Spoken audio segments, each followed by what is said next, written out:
大家好，歡迎收睇6月25號朝頭早嘅天氣報告。我係梁欣如。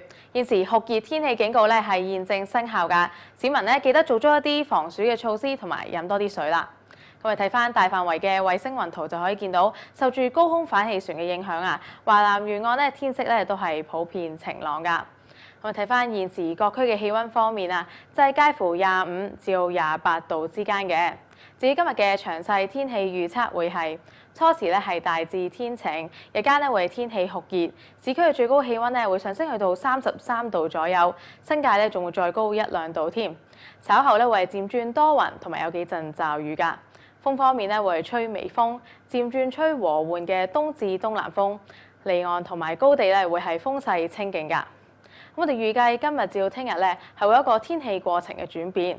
咁我哋睇翻大範圍嘅衛星雲圖就可以見到，現時南海中部咧就有一個廣闊低壓區啊。咁我哋預計咧佢會喺今明兩日咧向西北方向移動，大致移向廣東嘅西部，以至係海南島一帶㗎。咁天文台咧會密切監測住呢個低壓區嘅發展，睇下佢會唔會成為一個熱帶氣旋。市民咧記得留意住最新嘅天氣消息啦。